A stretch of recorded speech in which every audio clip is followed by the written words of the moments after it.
اس programme میں شامل ہوگا ایک تنقیدی جائزہ پاکستان کے روز بروز بدلتے سیاسی، معاشی اور معاشرتی حالات کا، ملک میں کیا ہو رہا ہے، کیسے ہو رہا ہے اور کیوں ہو رہا ہے، تجزیہ پیش کیا جائے گا پس پردہ محرکات کا۔ پاکستان کے بارے میں آپ سب کچھ جان سکیں گے انسائٹ پاکستان میں قاضی محمد اسد کے ساتھ، ہر اتوار اور منگل کی شب 8 بجے صرف ہزارہ ایکسپریس نیوز پر۔ آداب خواتین و حضرات، پروگرام انسائٹ پاکستان کے ساتھ میں ہوں آپ کا ہوسٹ قاضی محمد اسد۔ سیاست میں مچی طغیانی کسی طور تھمنے کا نام نہیں لے رہی اور اس میں روز بروز اضافہ ہوتا جا رہا ہے۔ حالات ملک کے کس طرف جا رہے ہیں اور یہ ہم کس نہج کو پہنچنے والے ہیں، اس کا اندازہ لگانا بھی مشکل ہے۔ ایاز صادق صاحب نے قومی اسمبلی میں ایک بیان دیا، وہ مسلم لیگ نون کے ممبر ہیں، اس سے پہلے اسپیکر قومی اسمبلی بھی رہے ہیں، اور آپ پہلے وہ بیان سن لیجئے کہ انہوں نے کیا ارشاد فرمایا۔ میں تھے جس میں پرائم منسٹر صاحب نے آنے سے انکار کر دیا اور چیف آف آرمی اسٹاف تشریف لائے، پیر کانپ رہے تھے، پسینے ماتھے پہ تھے، اور ہم سے شاہ محمود صاحب نے کہا، فورن منسٹر صاحب نے، کہ خدا کا واسطہ ہے اب اس کو واپس جانے دیں، چونکہ 9 بجے رات کو ہندوستان پاکستان پہ اٹیک کر رہا ہے۔ اس کے بعد فواد چودھری صاحب جو سٹنگ گورنمنٹ کے ممبر ہیں اور وہ وزیر اطلاعات بھی رہ چکے ہیں، انہوں نے ایک بیان دیا جو اس بیان کو کاؤنٹر کرنے کے لیے تھا۔ ان کا بیان سننے سے پہلے میں آپ کو ایک شعر ضرور سنانا چاہوں گا کہ فرماتے ہیں کہ وہ وقت بھی دیکھے ہیں تاریخ کی گھڑیوں نے، لمحوں نے خطا کی تھی، صدیوں نے سزا پائی۔ سنیے فواد چودھری صاحب کو۔ ایاز صادق صاحب نے کل یہاں پر بات کی، کہہ رہے تھے، پہلی بات تو یہ ہے مجھے تو سمجھ نہیں آتی، اگر آپ ایک ریاست کی ایک ایکٹیویٹی میں آپ کو عزت دی گئی، آپ کو شامل کیا گیا، آپ اسمبلی کے فلور کے اوپر آپ باتیں کر رہے ہیں اور پھر جھوٹ اتنے اعتماد سے بول رہے ہیں کہ جھوٹا شخص بھی کیا بات کرے گا۔ جس اعتماد سے انہوں نے آ کے یہ باتیں کی یہاں پر کہ اسپیکر جناب شاہ محمود قریشی صاحب کی ٹانگیں کانپ رہی تھی، کہہ رہے تھے ہندوستان حملہ کر رہا ہے، ہم نے ہندوستان کو گھس کے مارا ہے جناب اسپیکر وہاں پہ۔ اور پلوامہ میں جو کامیابی ہے، پلوامہ میں جو ہماری کامیابی ہے، وہ عمران خان کی قیادت میں اس قوم کی کامیابی ہے۔ اس کے حصے دار آپ بھی سب ہیں، اس کے حصے دار ہم بھی سب ہیں، اور جس طریقے سے آپ آ کے یہ باتیں کریں اور آپ کہیں یہ وہ فخر ہے جو کہ ہماری پلوامہ کے واقعے کے بعد جس طریقے سے ہم نے گھس کے مارا ہندوستان کو، جس طریقے سے ہم نے گھس کے مارا۔ تیسرا جو بڑی ڈیولپمنٹ ہوئی وہ یہ ہوئی کہ لطیف آفریدی صاحب سپریم کورٹ بار کا الیکشن جیت گئے اور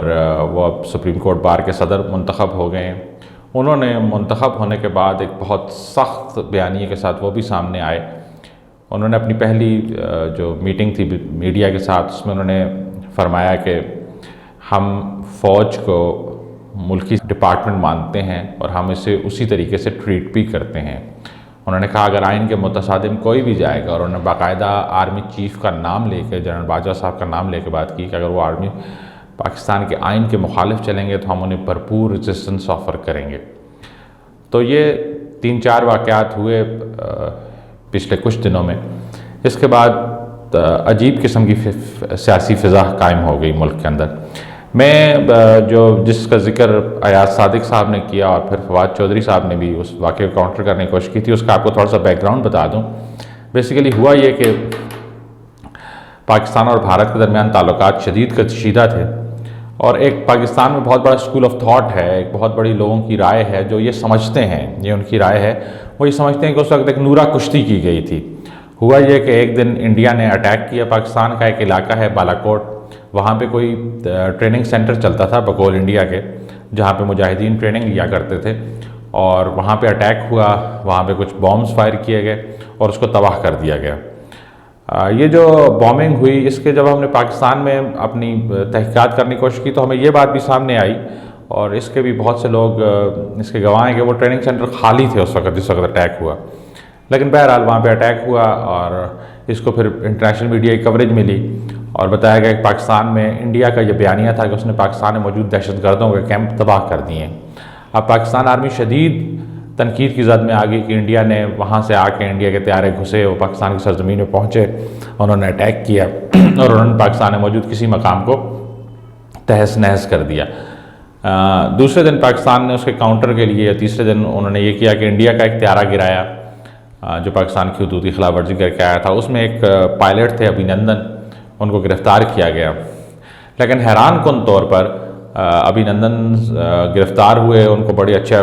پروٹوکول دیا گیا، ان کو چائے وائے پلائی گئی اور ان کو رخصت کر دیا گیا بغیر کسی سالڈ ریزن کے، وہ انڈیا کے حوالے کر دیے گئے۔ تو یہ کچھ عجیب سے واقعات تھے جس کو عام فہم انسان کے لیے سمجھنا مشکل تھے کہ بیسیکلی ہوا کیا انڈیا نے اٹیک کیا، وہ بظاہر سکسیسفل رہے اپنے اٹیک میں ان کے میڈیا کے مطابق، اور پھر پاکستان نے اس کو کاؤنٹر کیا، پاکستان نے بھی ان کے ایک پائلٹ کو پکڑا لیکن چھوڑ دیا گیا بغیر کسی وجہ کے، بغیر کسی سالڈ ریزن کے، کوئی حتمی وجہ سامنے نہیں آئی۔ ایاز صادق صاحب نے جب اس کو قومی اسمبلی میں بیان کیا تو ان کے الفاظ شاید بہت زیادہ تلخ تھے، لیکن انہوں نے کچھ جو آپ نے ویڈیو کلپ میں دیکھا بھی ہوگا کہ ایاز صادق صاحب نے کہا کہ ایک میٹنگ کال کی گئی تھی جس میں آرمی چیف جنرل باجوہ صاحب بھی موجود تھے، وہ بھی آئے ہوئے تھے اور باقی لوگ بھی تھے، پرائم منسٹر اس میٹنگ میں شامل نہیں ہوئے تھے اور انہوں نے نام نہیں لیا، لیکن لوگ یہ ایزیوم کر رہے ہیں کہ انہوں نے جو بات کی وہ شاید شاہ محمود قریشی کی طرف اشارہ کر کہا یا جنرل باجوہ کی طرف ان کا اشارہ تھا کہ ان کی ٹانگیں کانپ رہی تھیں اور انہوں نے کہا کہ اگر ہم نے ابھینندن کو نہیں چھوڑا تو رات کو 9 بجے انڈیا پاکستان پہ اٹیک کر دے گا، تو ابھینندن کو چھوڑنا ہماری مجبوری ہے اور آپ کچھ بھی کر کے ابھینندن کو رہا کیجیے۔ یہ بڑی عجیب سی بات تھی۔ بہرحال ایاز صادق صاحب پہ اس کے بعد غداری کے مقدمات بھی قائم کیے گئے ہیں اور وہ اس کو فیس بھی کر رہے ہیں اور ایک عجیب سا تناظر قائم ہو گیا ہے ملک کے اندر، ایک عجیب سا ماحول قائم ہو گیا۔ اس کے بعد اس کو کاؤنٹر کرنے کے لیے اسمبلی میں تشریف لائے فواد چودھری صاحب،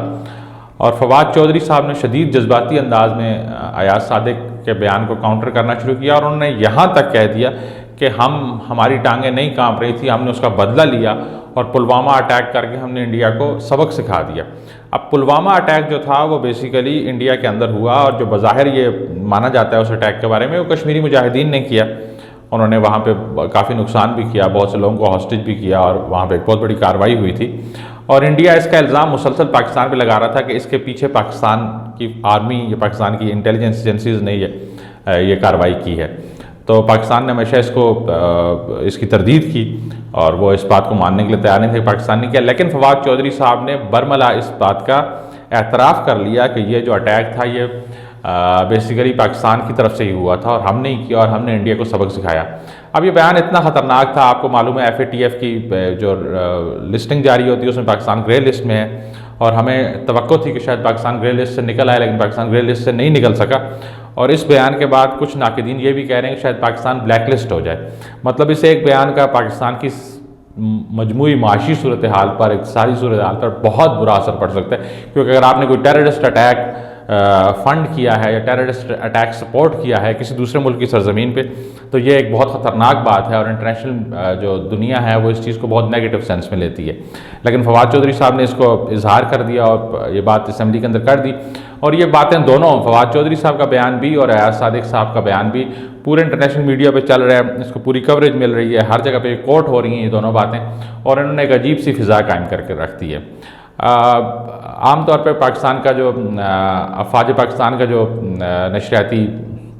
جو ان کا لوگوں کے ساتھ رابطہ کرنے کا جو ذریعہ ہے ISPR کے تھرو وہ کرتے ہیں، ہم نے پچھلے دنوں میں تو دیکھا تھا کہ وہ ہر چیز کو فوراً ٹویٹ کے ذریعے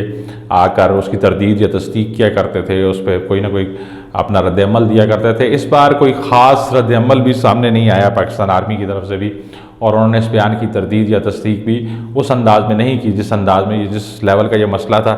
اور جس کو ہمیں خطرہ تھا کہ یہ اس طرح کی چیز سامنے آئے گی وہ نہیں آئی۔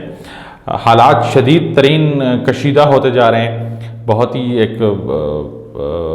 ایسی نہج کی طرف جا رہے ہیں جو شاید irreversible ہو اور اس میں جو اسٹیبلشمنٹ اور اینٹی اسٹیبلشمنٹ کا جو نظریہ ہے وہ اس کے طول پکڑ چکا ہے۔ کہ ابھی جو سپریم کورٹ بار کے الیکشنز ہوئے اس میں جو امیدوار جیتے لطیف آفریدی صاحب، ان کو ایک سخت اینٹی اسٹیبلشمنٹ کا نمائندہ سمجھا جاتا ہے، اور وہ بہت سخت بیانیے کے ساتھ سامنے آئے، اور انہوں نے جب پہلی اپنی پریس کانفرنس کی تو انہوں نے پھر ایک دفعہ پھر جو ہے نا اداروں کو تنقید کا نشانہ بنایا، اور انہیں اپنے آئینی حدود کے اندر کام کرنے کی انہیں تلقین بھی کی، اور انہیں ایک قسم کی انہوں نے انسٹرکشنز دینے کی کوشش کی کہ آپ کے یہ آپ کی باؤنڈریز ہیں، آپ نے ان کے اندر رہ کے کام کرنا ہے، اگر آپ اس کے باہر نکل کے کام کریں گے تو ہم آپ کو شدید ترین ریزسٹنس آفر کریں گے۔ تو یہ ایک عجیب سی صورتحال بن گئی ہے اس وقت، اور ملک میں اب اس چیز پہ بہت شدید بحث چھڑ گئی ہے۔ بیسیکلی جب سے اے پی سی کانفرنس ہوئی ہے جس میں نواز شریف صاحب نون لیگ جو ہے اور پیپلز پارٹی JUIF نے شرکت کی تھی، پھر پختونخوا ملی عوامی پارٹی کے جو تھے محمود خان اچکزئی صاحب نے شرکت کی تھی، اور PTM کے بھی رہنما اس میں شامل ہوئے تھے، آلدو وہ PTM کو ریپرزینٹ نہیں کر رہے تھے کیونکہ وہ قومی اسمبلی کے ممبر بھی ہیں، محسن داوڑ صاحب انہوں نے شرکت کی تھی اور انہوں نے بھی تقریر کی تھی، لیکن وہ بہت ہی ایک بارڈر لائن پہ کھڑے ہو کے انہوں نے جو باتیں کی تھی، جو بالکل بیانیہ جو تھا ان کا بہت ہی شدید قسم کا اگینسٹ چلا گیا تھا، نیشنل نیریٹو کے اگینسٹ ان کا ایک قسم کا کاؤنٹر نیریٹو سامنے آیا تھا، اور اس کو کافی پذیرائی بھی ملی بظاہر، اگر آپ دیکھیں تو لوگوں نے پسند بھی کیا ہوگا شاید عوامی حلقوں میں کچھ، کیونکہ جلسوں میں شرکت کرنے والے لوگوں کی تعداد کافی زیادہ تھی، پھر اس کو کوریج بھی ملی، آلدو ہمارے مین اسٹریم میڈیا نے اس کو اس طرح کور نہیں کیا، لیکن نیشنل میڈیا نے اس کو فلی کور کیا، اور وہ لوگ ایک جو ہے وہ جو سٹینڈ لے کے سامنے آئے تھے۔ بیسیکلی یہ جو PDM کی موومنٹ ہے، پاکستان ڈیموکریٹک موومنٹ، اس کو بھی بظاہر یہ لیا جا رہا ہے کہ یہ لوگ اینٹی گورنمنٹ نہیں ہیں۔ یہاں پہ یہ چیز بہت ہی باریک ہے اور اس کو سمجھنے کی ضرورت ہے کہ یہ لوگ اینٹی گورنمنٹ نہیں ہیں، یہ لوگ ٹارگیٹ گورنمنٹ کو کر بھی نہیں رہے، یہ لوگ ٹوٹلی اور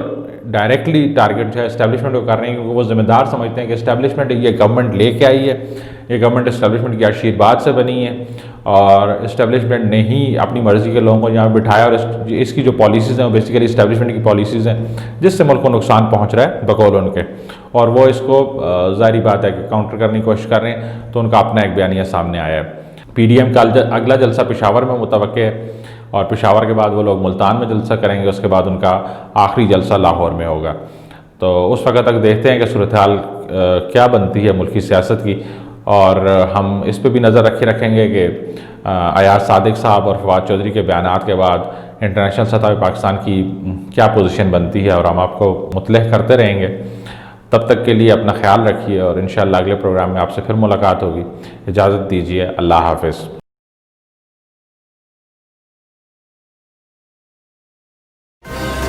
اس پروگرام میں شامل ہوگا ایک تنقیدی جائزہ